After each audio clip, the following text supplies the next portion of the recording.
Hi, my name is Angelica Hernandez, and this is for the Cross-Cultural Management for Professor Wilson Davis based off the Disney and Pixar merger and acquisition. I'd like to welcome everybody to the new Disney and Pixar family. I kind of want to discuss a little bit of how we got started and where we'd like to go once we've come together. So these two companies were brought together in order to create the opportunity for growth. This could have been in revenues and sales, increasing your talent, the work pool, and the workforce at both of our companies.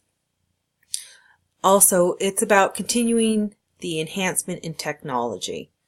It's also about branding the equality between Disney and Pixar.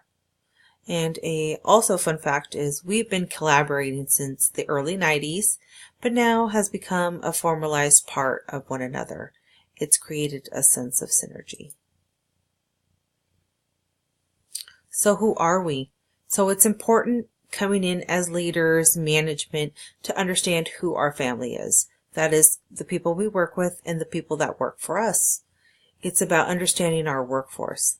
This could be to understanding each person's role, the departments that are created within them, the levels that we have embedded as well, and understanding the locations of the people.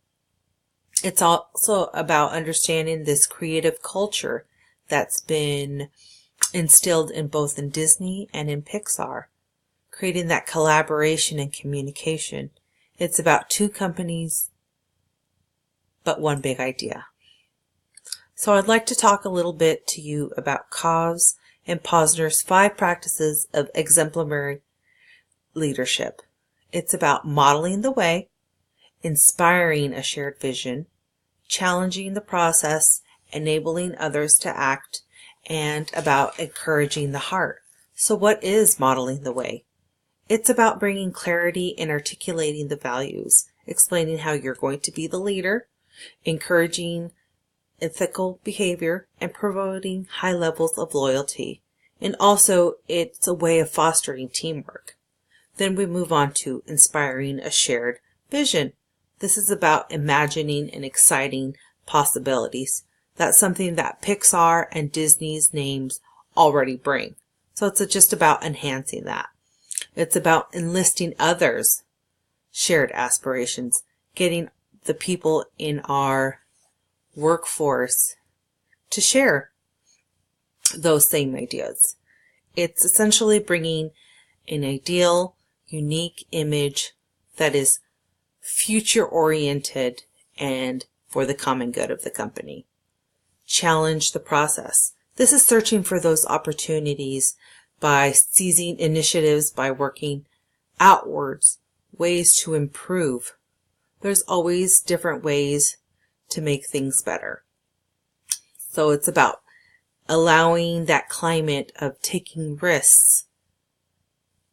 And then there's enabling others to act. That is fostering collaboration, building those trusts, and facilitating the relationships among our people. It also strengthens others for self-determination and developing that competence. And then encouraging the heart. That's about recognizing contributions and about appreciating people. Different people will like to be appreciated differently. Some out in the office, other maybe just a private thank you, or I appreciate you making that extra effort. It's about celebrating your values. It's creating this spirit of community. That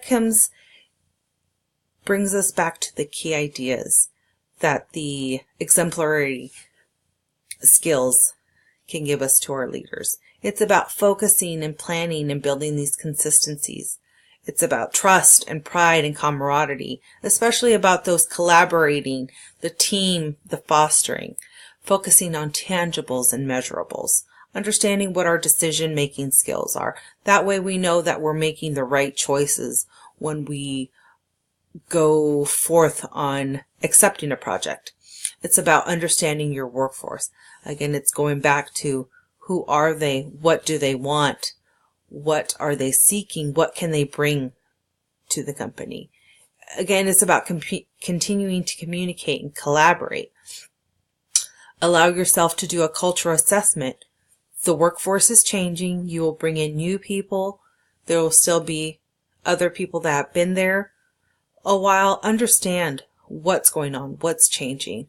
And of course, continue to be communicating effectively.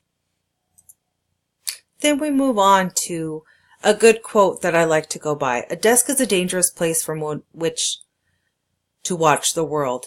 That means coming in, or our current leaders, management, anybody supervising, other employees, creating that cross-functional teams. Understand where they are coming from. What is perhaps impacting them not to be working effectively. Possibly somebody doesn't allow you to take that risk. Somebody's not sharing a vision. Understanding who you are as a leader allows you to understand and keep you open to who your workforce is, the culture is. So it's an ongoing thing. It's changing, but it's important to become self-aware of what's happening within your company, among your people, in order to be successful. Again, I appreciate you listening, and I appreciate any comments, and thanks again.